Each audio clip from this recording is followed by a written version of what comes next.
brief message by Professor E. Suresh Kumar, Registrar, Osmania University.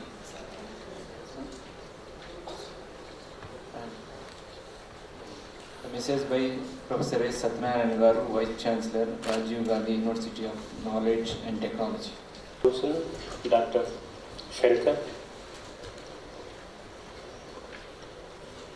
the chief guest, of course, left just now, Dr. Borra Narsai Garu, MP, Sri Palasadi Garu, IAS and Honorable Vice Chancellor, Telengana University, Professor K. Venkatachalam, my good friend, Vice Chairman, Telangana State Council for Higher Education, and Professor Margaret Karu, and other dignitaries on the dais, off the dais, colleagues, friends, and all the participants from the different part of the country. First of all, I congratulate Dr. Radhakrishna and his team for organizing an important seminar which every day the nation or everybody is suffering in India, clinical challenges and management. I think this is very, very important topic, and I also take pride today because you all know last year I have recruited about 175 assistant professors in Osmania University. Why I need to tell this is, all these faculty members who have recruited, they are all organizing several seminars like this. I think in 6 months, the Zoology department organized 3 or 4 seminars. Few ranks in faculty. Most of the faculty got the one-time grant from the UGC, and most of the new faculty got the grants from UGC and DBT, etc. I hope this type of culture is inculcated in the universities. I think the universities, once upon a time, the universities are the centers for best research in the country. But unfortunately, we are far behind now. The laboratories has taken up, and the CSIR laboratories and other national laboratories are doing good research. So, but we are the feeders for them. But somehow, maybe lack of funding or lack of coordination, lack of good activity, and until and unless universities do good research, because universities, there are today 700 universities in the country and more than 38,000 colleges in the country and large number of faculty. But the only problem today is most of the universities here today, more than 35 to 40% of the faculty positions are vacant. So this is one of the reasons why the universities are not doing good research, because young generation, young faculty is not being inducted continuously in the universities. And even the government sector also, in government college, 30% of faculty positions are vacant. So I think once the faculty positions are filled regularly and blood is inducted in the university, I think again the old glory of the universities will come back and do good research, and they will find solutions, because we need a large number of researchers to do the research and find solutions for these diseases. Whether America pushes the virus or some other country pushes the virus, whatever may be, if we are strong, we do research, we can find solutions for anything, because universities has a large potential, large number of students, large number of faculty, large number of students. So the government is not spending good money for the higher education in India, but compared to developed countries also. Only the problem is not spending much for the research and higher education. So I think if that takes place, I am not going to be 12% in post-graduation, 1% for PhDs and research. So this number should increase. Every institute, either university or institute, if they can able to produce every year good PhDs, 400 good PhDs, that means you have to encourage students from the basic sciences from school level onwards, and we should inculcate that research mind, and that type of students, if you can produce every year, I think within no time, and we will beat developed countries like US and Germany, etc. So, coming to the actual topic, I don't want to talk much about the actual topic because all done. You all know that because this whatever we achieve today is because of the research that in India, indigenous research. You all know the Green Revolution. It is because of the Swaminathan's efforts and his team and several agriculture scientists. Today India is going to feed 130 crores people happily without depending on any country. So that shows the impact of the Green Revolution. Similarly, the impact of the White Revolution, today Koreans' efforts. So the Green Revolution is responsible, White Revolution is responsible, we have plenty of milk products available in India. Of course, next comes to, so we are getting a lot of foreign exchange because of the IT revolution. And India is a hub for IT companies today. There is Blue Revolution. And that gets a lot of foreign currency to the India. And Blue Revolution includes the telecommunication and IT revolution, etc. And if we further go, and we may ignore, but it's in leather industry also, India has made a lot of progress. That is all called Brown Revolution. Now, we are going ahead for the Pink Revolution. That is research, pharmaceutical and good health and pharmaceutical research. So, we are looking forward for the Pink Revolution. So, that these are all the biologists and scientists chemists, biotechnologists should do good research, and we should go for that because there is a lot of potential. If you see, hospitals are there in India. I think the Indian the treatment in India is much cheaper than treatment in foreign countries. So several foreigners are coming to India and getting treated India and going, because our healthcare is becoming, industry is growing like anything. Even if you go into the pharmaceutical industries also, I think, lack of time I don't go much detail. Pharmaceutical industry also, I think when compared to the China and other developing countries, Brazil, Korea, India has the large number of indigenous our own pharmaceutical companies, whereas China also a lot of pharmaceutical companies, there are multinational companies.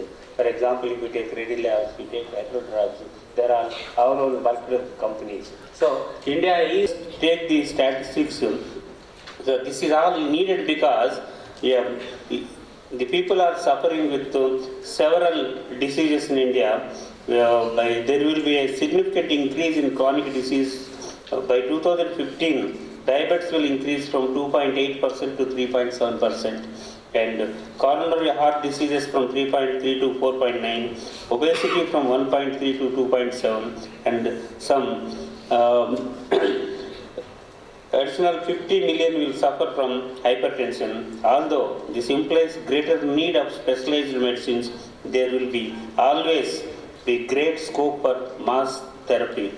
So, experts estimate the drivers for the market growth as follows: upward shift in income 40%, growth of medical infrastructure 20%, increased health insurance 15%, gradual shift in disease profile 10%, population growth and other factors 15%. To take care of this, I think we need a research, and we have to do many more things. So today, if you see here, in terms of scale, the Indian pharma market is ranked 14th in the world. By 2015, it will rank amongst the top 10 in the world, overtaking Brazil, Mexico, South Korea, and Turkey. And the incremental growth projected is US 14 billions over the next decade, which would be only behind the US and China. The opportunity, I think all these deliberations, what is going to have a Brief message by Dr. Hegde, Ella Foundation. The dais, delegates, very good afternoon to you all. At the outset, it gives me immense pleasure to speak at this have an enormous impact on human health and society. Viruses account for a significant proportion of such diseases, and many are actually zoonotic. I say zoonotic because there is a small contingent of veterinarians here, scientists as well as veterinarians. I myself am a veterinarian. A lot of these infections come from animals, whether it's wild or domestic, including Ebola, HIV, Hanta, Hendra, Nipah, SARS, chikungunya, Japanese encephalitis, influenza A viruses, etc. Other viruses which are exclusively affecting animals, they are also emerging and re-emerging. For example, Schmallenberg virus is one. Novel viruses are being described that cause disease, such as recently identified MERS coronavirus, to new populations. For example, the recently described Ebola virus in Western Africa, between animals, humans, and viruses. While these viruses often cause only mild disease in their reservoir hosts, the animals, they cause serious disease in the dead-end hosts. So it's important for us to actually come together and understand how all these things. Of course, all these ultimately are critical in determining the outcome of infection, the balance between limiting infection-associated pathology and clearing the virus, and therefore the likelihood of transmission. It's important for us to understand how we can actually control these. There's no question that substantial growth in size and mobility and the spread of agricultural practices promoting animal to animal, and human to human contact has led to an increased frequency of such pathogens. As we meet here today, it is becoming more and more clear that public health is not simply physicians treating patients. The so-called One Health encompasses various disciplines and involves physicians, veterinarians, pharmacists, and even social health workers. In this context, this conference provides a unique platform for us to share knowledge and interact with at least a cross-section of the experts in fields across various disciplines. It gives us an opportunity to look beyond our tiny cubicles. If I have to draw an analogy, think about a cell. Even though highly compartmentalized, all the biochemical players have the possibility of working beyond our traditional borders. And if I can draw your attention to the head of the banner here, those of you who can see, it says, "Let us be together. Let us." Thank you. Good afternoon to everybody. Respected dignitaries on the dais, of the dais, delegates, and my dear friends. First, let me congratulate Dr. Radhakrishna for taking up this very important theme on the National Conference on Emerging and Re-emerging Viral Outbreaks in India, Clinical Challenges and Management. I am the only layman, since I belong to arts faculty.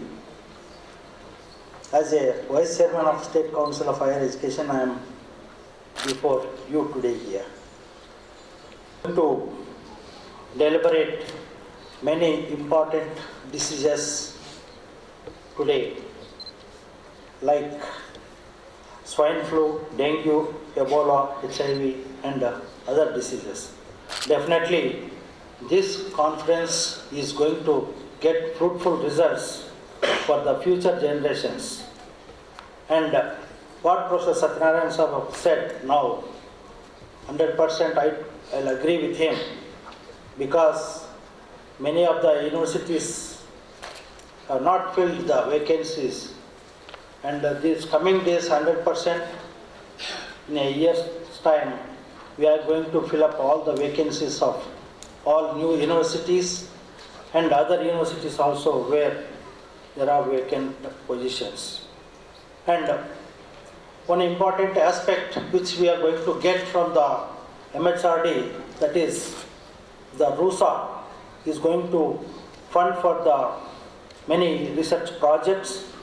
Definitely through Telangana State Council of Higher Education, we are going to give many more funds to the new universities as well as bigger universities like Osmania. And these things will definitely help for the further research.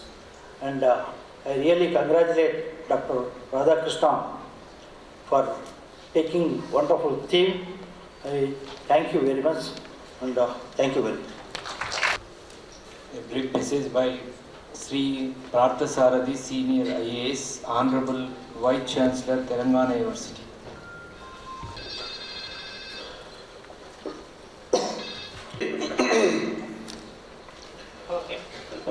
Glad to be here, part of this witnessing, including arts.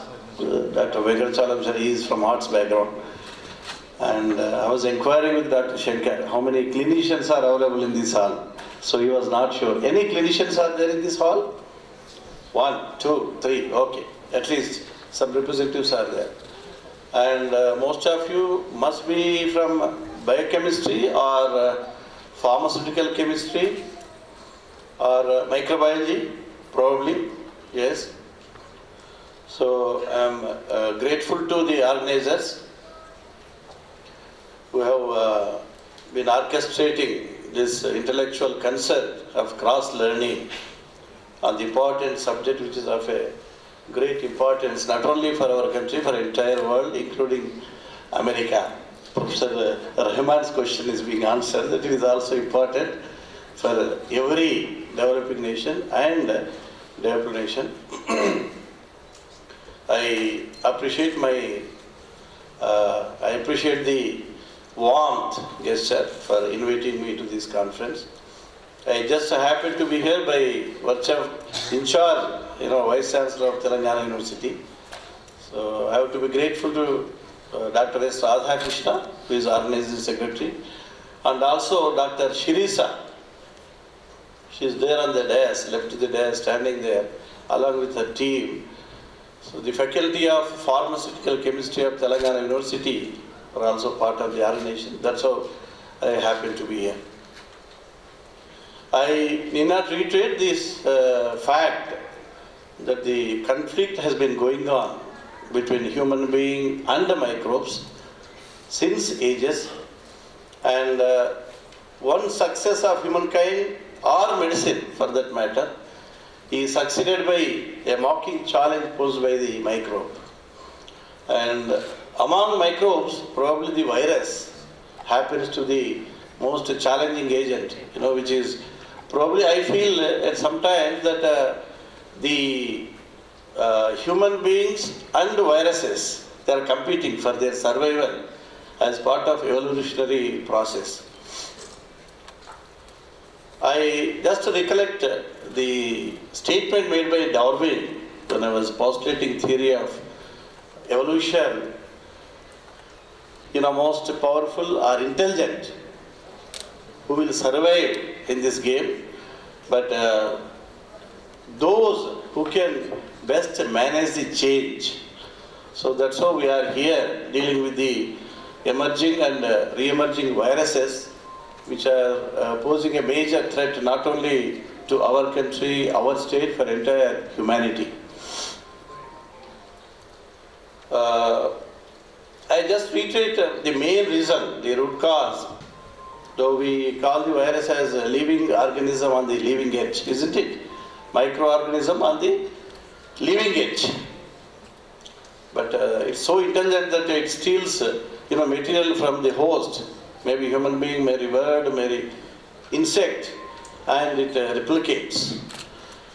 And it so happens during replication that the mutation rate is very high, and it is attributed to two factors or phenomenon which is known as antigenic shift or antigenic drift. If you take example of influenza virus, we have seen its history. I think this will also answer the question, the issue raised by Professor Rahmanji. I think influenza virus has been witnessed as an outbreak in US, Spanish flu, somewhere in the year 1918. And later on, in 1967 or 68, it was called Hong Kong flu, and then Russian flu, then Asian flu. You name any country, it is going evolutionary change. And presently, probably latest thing in our country, in our state, now we are calling it as swine flu or H1N1 or influenza A. So the mutation capacity to mutate, not only within the genome of the virus, and antigenic shift is basically if the virus has more of strands, then they adjust to the new environment. If it is a one-strand RNA, because most of the viruses are arboviruses and they bear RNA which are responsible for all these that matter. Japanese encephalitis, you call it Nipovirus or KFD virus, Casanur, forest disease virus. It takes name from the place where it is discovered. Somehow I get a feeling that there may be virus. In Warangal district we have not yet named as virus Warangal. We call it Nipo or some KFD or something like that. Because I realize as administrator that our public health system is so weak. Where is the mechanism to collect information about these prevailing viral infections in the field? What is our reporting system? And you will be surprised to know that we will be pushing things, under the carpet when we come to know something unusual in the field. That's how we built our system, thanks to media friends, come up to the surface, and because of which everybody is worried. The public health machinery is worried, clinicians are worried, basically it's all, every government is worried. And there is no proper surveillance system, there is no early warning system, so it is tested positive. Fortunately, it is tested negative. Only one case is tested, positive but the blood test is negative. That's why that person is still in isolation in New Delhi. The individual is supposed to be positive. Imagine the situation in our country. So as far as viral infections are concerned, every nation is worried, including US, Europe, and Britain, because the movement of people is so fast these days. So you don't know where this virus will land, in what shape, through ports or through air traffic, by road. We don't know how it will travel and land in other country.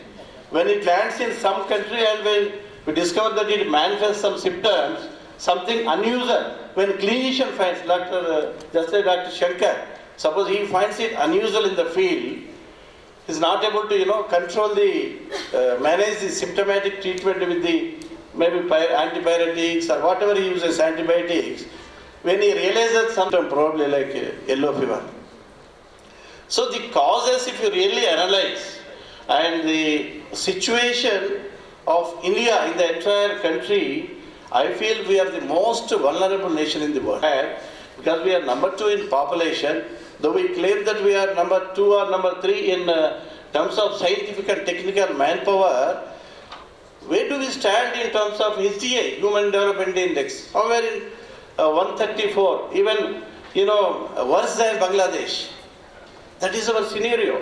With this huge population and fast-growing urban slums, and without proper sanitation, with these social behaviors, with the sexual behavior of people in our country, so much density of population.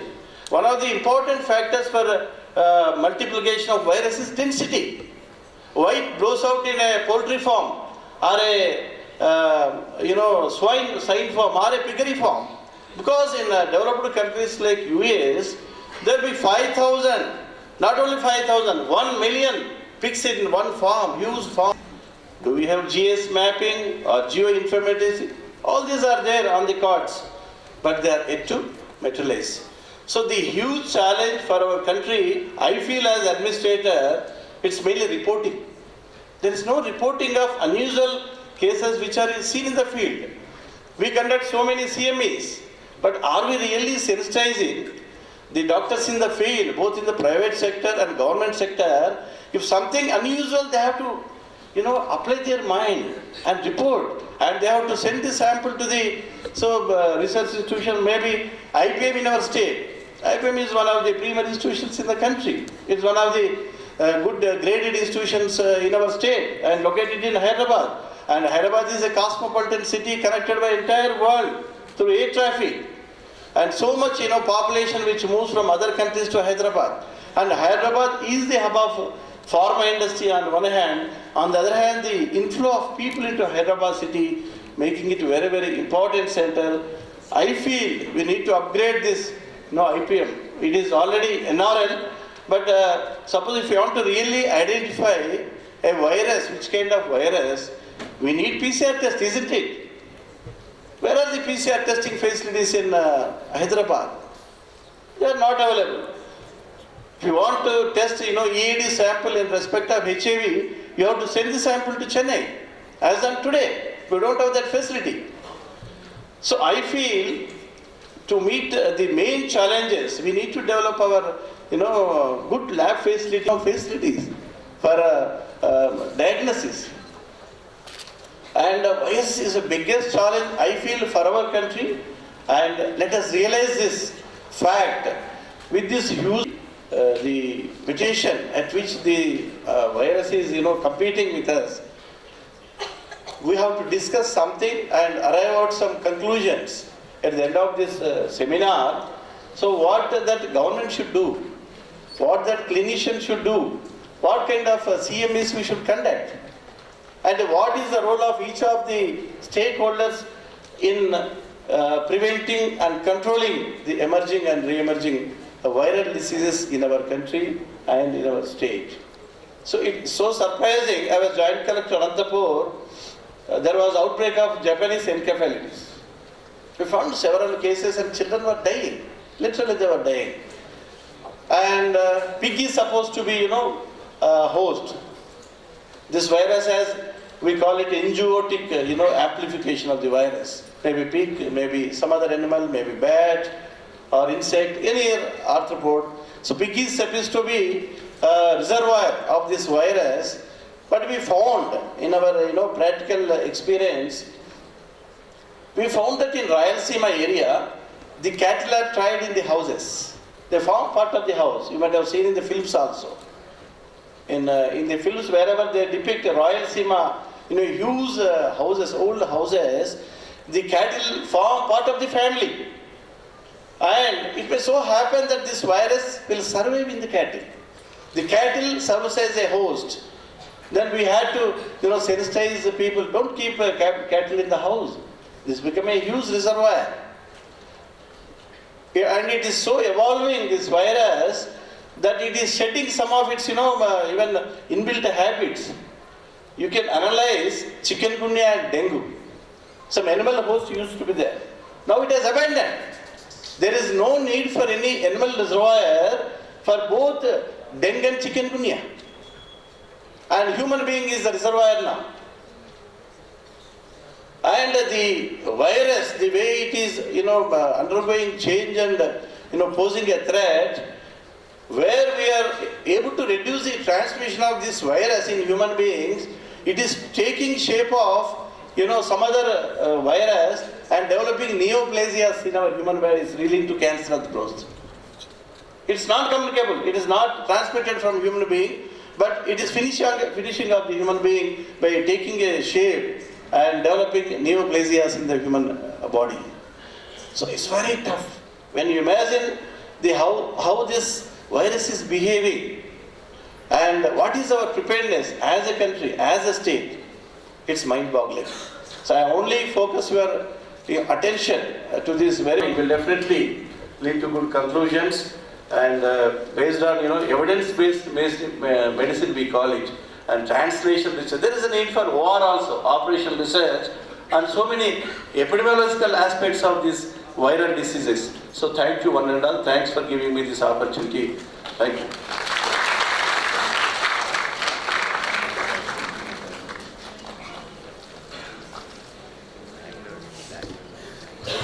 my dear friends, ladies and gentlemen. And this is a very good platform for all the clinicians, basic science doctors, veterinary doctors, pharmacology doctors, or electronic and print media. Every time what we are doing routinely, the conferences are split. Every clinician has one conference, other conference, so they are also sharing their knowledge themselves. But nowadays, the vectors, mosquitoes are become very intelligent. The animals and vectors coming with a different motto, why not we? That's why we have decided to interact with all research scholars, how it is going to occur. The 3 days conference is going to be more informative about that research, how to tackle that basic, how to do the basic concept on that, and clinicians will do a clinical treatment point of view. Basic sciences doctors will give a message to how it is basically the virus and everything re-emergence in India. Really, Radhakrishna has come to me. I'm one fever hospital. He was discussing that why not we have one platform to discuss virus, because nowadays we are lot of troubles because we are earning lots of money, crores of money, but we are dying just because of small diseases like malaria, whatever may be the dengue, or it's some swine flu also. Because we have a lot of knowledge but not communicating each other. And we have not a lot of books are there, but only one concept. I'm informing you that there is a lot of communication, a lot of how to tackle the disease comes. When virus comes, emergency, how to interact, that is, we don't have knowledge. Everybody will speaks in the media, everybody speaks in the rooms, oh that will not do anything. But we are seeing people are dying in front of us, swine flu cases are dying. But every time blaming a government also, it's not that government will not do anything. Government is a part of people. We are government. Government is nothing that government will do anything. But every person will have responsibility, each and everybody, to take part in the preventing a viral outbreaking diseases. I am happy that this platform really gives very immense pleasure to meet all the delegates from different part of the country or different parts of the medical college, veterinary college and dignitaries. But it gives more information during 3 days CME. I'll happy to invite you for these delegates as the delegates to share knowledge each other.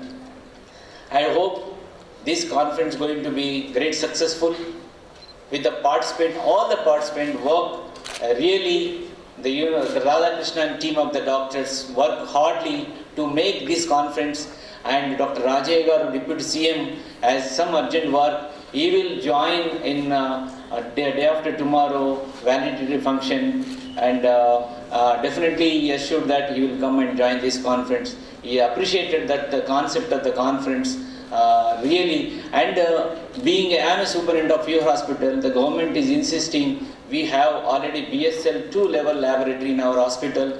They are upgrading to BSL 2, 3 also. And we have, government has decided to establish a Ebola swine flu ward. Really around 15 crores budget sanctioned by Chief Minister Chandrasekhar Garu and Minister Rajay Garu for really a clean ward concept in fever hospital. So we are in future, we have definitely certain important spectacles, what you call, you can encounter the virus diseases in future with help of everybody. So I'm happy to inform you that in future also nobody should die a simple viral disease. So we have a very good opportunity at this platform. Thank you very much for all delegates to attended this conference. I also thank for all the delegates on the dais. Now we'll have presentation, Mementos felicitation to all delegates on the dais. Good afternoon, one and all. Before I start with the felicitation inaugural session, we have closed the registration counter. the registration counter will resume back after the inaugural session. So those of you who have not registered, please don't panic. We will resume the registration counter after the inaugural session. Welcome to the felicitation program for this session. On behalf of the organizing committee members, I, Soumya, Assistant Professor Forensic Science, take the privilege to thank all the dignitaries on the dais, off the dais, and all our delegates for their enthusiastic participation and for making our program, National Conference on Emerging and Re-emerging Viral Outbreaks in India, Clinical Challenges and Management, successful. It's an honor for the organizing committee to get an opportunity to felicitate our distinguished guests. Now I request our conference chairman, Professor K. Shankar, Superintendent and HOD, SRR-IT&CD, Government Fever Hospital, Nalakunta, Hyderabad, to come forward to felicitate our guests.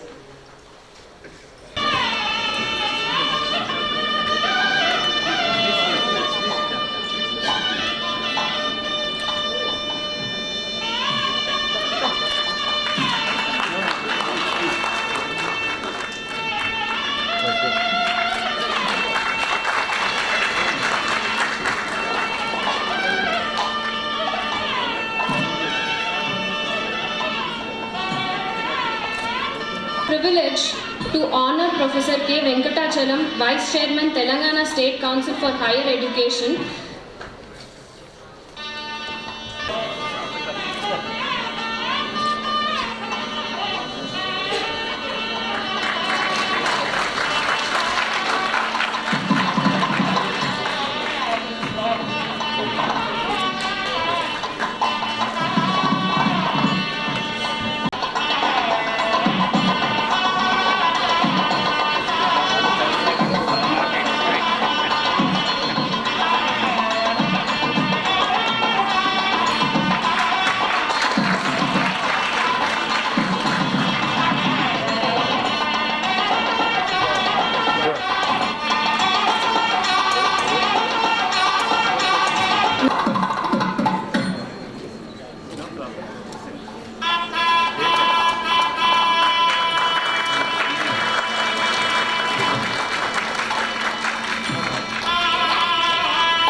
A shawl and a memento.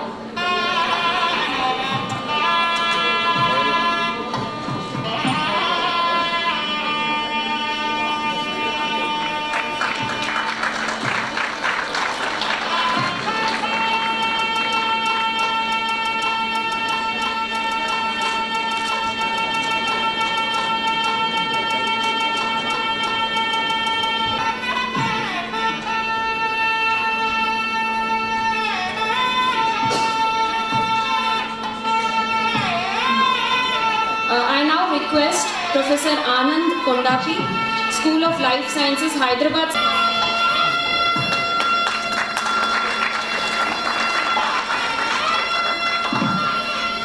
Yes, sir.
committee members.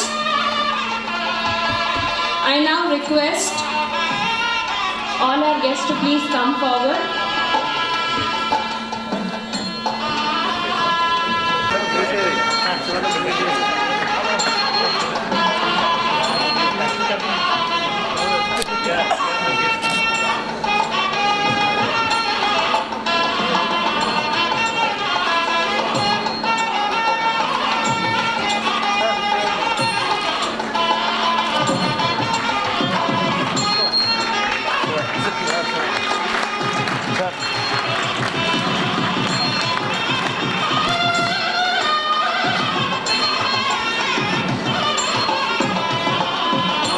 Sir, I please request you to stay.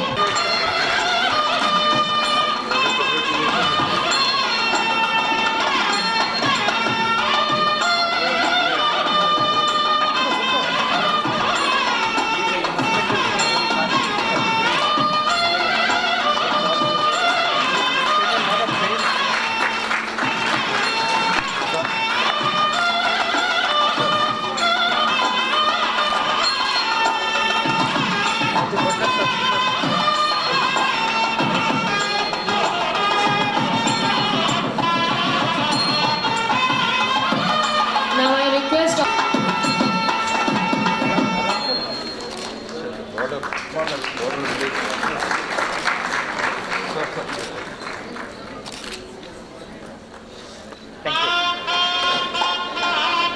Thanks by Dr. Muttineni. Good morning all. Session of National Conference on Emerging and Re-Emerging Viral Outbreaks. Let me first list out the organizations that were involved in this conference. This is organized by Department of Zoology, University College of Science, Saifabad, Osmania University College for Women, Koti, Nizam College, University College of Science, Osmania University, Hyderabad, Telengana. Participating institutes are Gandhi Medical College and Hospital, Secunderabad, Osmania Medical College and Hospital, Hyderabad, Sir Ronald Ross Institute of Tropical and Communicable Diseases, College of Veterinary Science, Rajendra Nagar and Korutla, Department of Pharmaceutical Chemistry, Telangana University, Bhannu Arogyada Seva Society, Warangal, Yella Foundation, Spread Research Society, Warangal, Telangana Press Academy, Association of Pharmaceutical Teachers of India, Telangana State, IICT Hyderabad, Vagdevi College of Pharmacy affiliated to Kakatiya University, Warangal, Malareddy Group of Institutes, Hyderabad, and JNTU Fine Arts University. And also, next I would like to start by thanking time out of his busy schedule. Sri C. Parthasarthi, Senior IAS, Honorable Vice Chancellor, Telangana University. Dr. M. Lakshmikantham, Director IICT, for graciously allowing us to use the auditorium. Professor K. Venkatachalam, Vice Chairman, Telangana State Council for Higher Education. Professor S. Satyanarayana, Vice Chancellor, Rajiv Gandhi University of Knowledge and Technologies. Professor K. Kondal Reddy, Registrar, P.V. Narasimha Rao Veterinary University. Professor Syed Rahman, Principal, University College of Science, Saifabad. Professor Sujita Mathur, Head, Department of Zoology, Osmania University. Professor Malla Reddy, Professor Anand Kondapi, Dr. Shailendra Saxena, Professor A.K. Prasad, Dr. Sunita, and Dr. Radhakrishna, and Dr. Someshwar, Chief Editor for the Somane, Assistant Professor, Department of Genetics and Biotechnology, Osmania University, supported by Dr. Sunita, Dr. Hegde, Dr. Shailendra Saxena, Dr. Govardhan, and also Content Managers, Mr. Srinivas, Dr. Sirisha, Organizing Secretary of the Program, Associate Professor, Department of Pharmaceutical Sciences, Nizamabad, Dr. Satyanarayana Reddy, Dr. Nageshwar Rao, Assistant Professor, Zoology, OU, Dr. Soumya, Assistant Professor, Department of Forensic Science, Dr. Prashanti, Assistant Professor, Nalgonda, Mahatma Gandhi University, and all the scholars in Department of Zoology, including Mahender, Parmesh, Khalim, Rajshekhar, Jagdish, Chari, Sunil, Shiva, Mallikarjun, Gopi, Radha, Venu, Madhvi, and any of those whom I didn't mention, sorry. And none of us would be eating here if not for these sponsors. Bharat Biotech, Vagdevi College of Pharmacy, Warangal, ACE Engineering Academy, Hyderabad, Quality Traders, Hyderabad, DBT, ISLARE Hyderabad, High Media, Canara Bank, Cymed Labs, SBH OU branch, Leeds Pharma. Also, I would like to thank the press and media for reaching this to a wider audience, supporting staff of IICT-CCMB Auditorium, conveners and organizing secretaries, and most of all the participants for coming all the way from all throughout the country and making this trying to make this a grand success. Thank you. The registration desk will resume after the lunch. So once you finish with your lunch, those of you who have not registered can come back and register. And please try to reassemble back at 1:50 so that we can start with our next session a little early. The next session will start at 2 o'clock. And the former head department of respiratory virology and the present president of this Indian Virological Society, I invite Professor A.K. Prasad to deliver his keynote address with a good applause. Cold situation, and these cold waves are actually maybe coming from Himalayas, and our A.K. Prasad lecture also will be to the heights of the Himalayas and to have a control over the viral effects of the present society. Thank you, sir. Please. Thank you for this talk. It peaks in about 2 days' time. The fever curve starts from second day. Sore throat, malaria, all those fever complications starts. Complication starts after the 10th day. As I said, often it is misunderstood and underestimated. Most of the time, a person getting upper respiratory tract calls it flu and things. Influenza is an acute viral infection. It was estimated 90 million new cases of seasonal influenza. Change it to our own case. So whatever the viruses are there, they are taken care. But the Southeast Asian countries, they almost eat half-cooked meat, and that's how the incidence has been more. Reservoir domestic fowl and to other mammals, it gets to the human, and that's how it spreads, It's the same thing. This is a total, all the types of different hosts are there, and including human. This is how the virus goes up and to various species and comes back infecting human. Mostly it is the bird one which gets more communicated to, and the big one to human. The reason being, pigs have got a similar attachment size on the cells, on the GI tract. So both the human and the bird one gets infected together, and recombination takes place, and some of them becomes more affinity for human, causes human infection. It is essential that one must have the personal protection in the various parts of the world where the infection has taken place. Bird flu, it is of course a danger to human. Same thing what I have, this is again the incidences which are shown worldwide. Now I will get back to the human one. Influenza, this is how the upper respiratory tract of human tract is there. You can see the ciliated epithelium from on the left and the right after the completely cilias are gone. This is the disease. Cough is the most common symptom, followed by malaise, fever. Complications in human, bacterial pneumonia, croup, respiratory disorder, pulmonary diseases, heart diseases. Histopathological slide, whatever see there's a in pregnancy. This is very essential. Any germ, the vaccine could be used.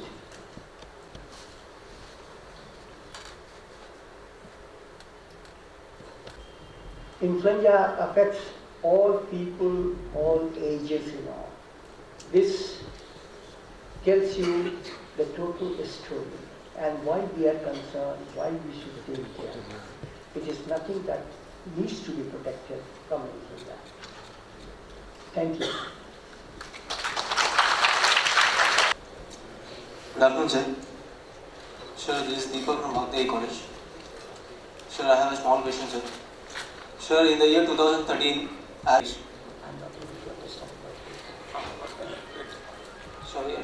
Okay. so recommended by the Indian Academy of Pediatrics, influenza is the rising cost. I mean, it's a burden in the developing countries like India. So, other than vaccination, what sort of public health programs could be better for the rural area population, sir?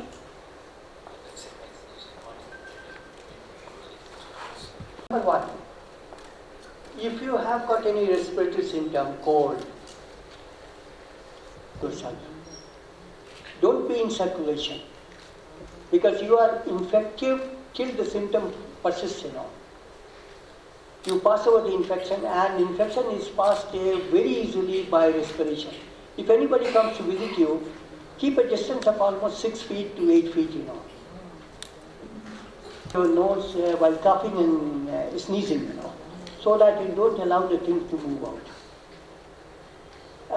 The other thing, besides these things, you wash your hands. Don't use same paper napkin second time, you destroy it. These are the things which express the all common sense, good etiquette. The child goes to the school, picks up the infection, comes home, spreads it to other family members, including parents, They go out for shopping, mall, cinema, and they spread it, This is how it goes, A child may be absent for 1 or 2 days, 3 days from the school. At least that keep the infection at bay. So, health programs can be brought into the rural population, sir. Awareness, media, print media, electronic media. I feel very happy. Today, a few questions were asked to me by the press people. Somehow were difficult to answer. Hyderabad press is much more active in Delhi.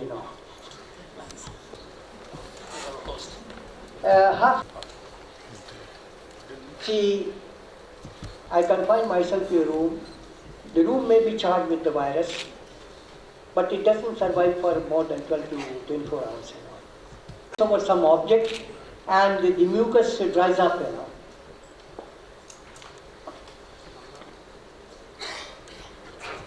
Polio drops. Mass vaccine is there,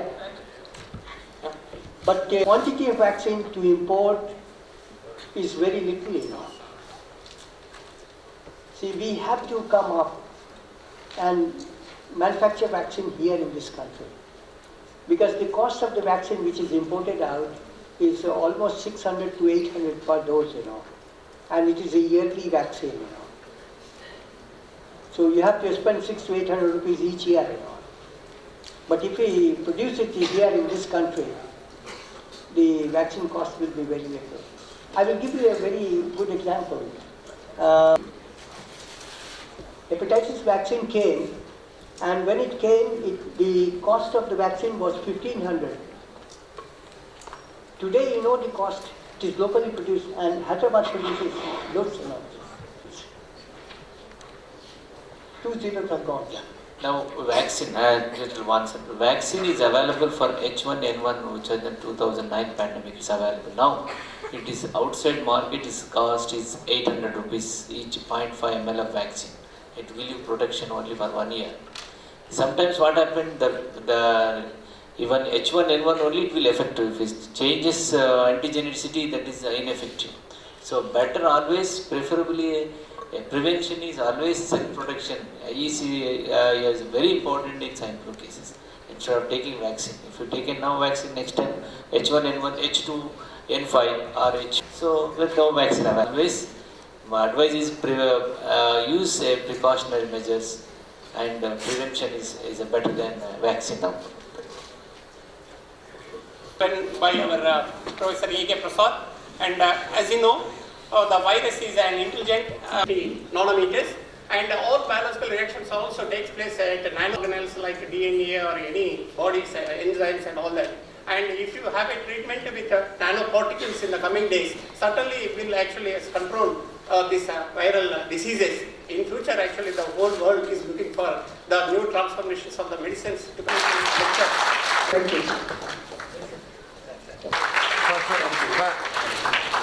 Sir.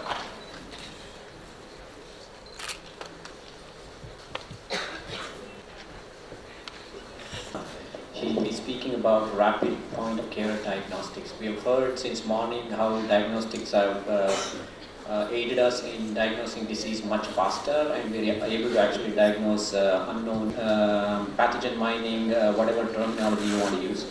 A lot of those are not at the point of care. So Dr. Kakatiya, who is the Director of Translational Research and Associate Professor of Anesthesiology, faculty member in Neurology, Health Sciences, Physiology and Biophysics, SARAS coordinator at the Stony Brook Medical Center. He's going to speak to us about rapid point-of-care diagnostics. Dr. Kakatiya, please. Kakatiya, can I request you to restrict your talk to 25? Viruses. I work in a clinical department, but we come across scenarios where the difficulties of how we face when we try to treat problems. This picture is taken in India, I would say, it was a Hyderabad, Delhi. And if you look at the scenario, lots of people, and many of my friends come to India and first thing they say is, oh my God, there are lots of people. It's very interesting for us, at least they didn't say the house. And if you look at this is the most fascinating thing, what my colleagues in US find. So it's very, very interesting. And one of the most fascinating things which I observed when I go to Bombay, or now Mumbai, is this is what it is. And there's so many accidents, particularly in Andhra Pradesh, unfortunately. And when I say Andhra Pradesh, it's combined Telengana and Andhra Pradesh now. So when we have these sort of scenarios, either in US or in India, these are the things which set us up to really think about the things what we do in the clinical setting as well as in the basic science setting. So when you have an accident, this is a story which I'm going to tell you, maybe it will make you think. You have an accident, you immediately rush to the OR. Of course, here is your ambulance, here is our ambulance there in US. Your response time is maybe a couple of hours. The patient will die by the time the ambulance comes there. And even if the ambulance comes in time, by the time the ambulance reaches the emergency room, the patient will die. It's only 2 minutes, the response time in US. I'm not bragging about US, unfortunately, but it's more minutes. We come to the hospital, then you start the triage. I guess many of the physicians will know this. We try to save the patient. We send the patient into a nice emergency room where we have all the bells and whistles to treat the patient. Sophisticated equipment. So we do the testing on this patient, either MRI, X-ray, CT scan, whatever it is. And we try to come up with a diagnosis, saying that, this patient has a problem. Here is the best case scenario for us. This is the most common things in accidents. Believe me or not, every 12 seconds, an accident happens in the world. And out of every 100 accidents, 40 to 60% of accidents are for the head. So head trauma happens more frequently than you can imagine. You are safe here, sitting here, but unfortunately, every 12 seconds, an accident happens on the road. So when you have a head trauma, here is the head trauma, where we have emergency room visits of more than 400 per year, head trauma. And here is the scenario. You never even think about accident causing virus infections. And in our studies, we found that accidents can really cause infections, particularly meningitis and encephalitis. How to detect this? When the skull is breached, so if you look at the skull, here is the cerebrospinal fluid leaks. This spinal fluid can be detected because this is an ultrafiltrate of the plasma. It's around 140 ml in the human body, so even for our US standards. I don't know how much MRI costs here, but a normal person earning normal salary in US cannot afford an MRI. Here we have from the back, and you collect some cerebrospinal fluid. So we took the cerebrospinal fluid, we did a proteomic study. I'm not going to do the basic science analog.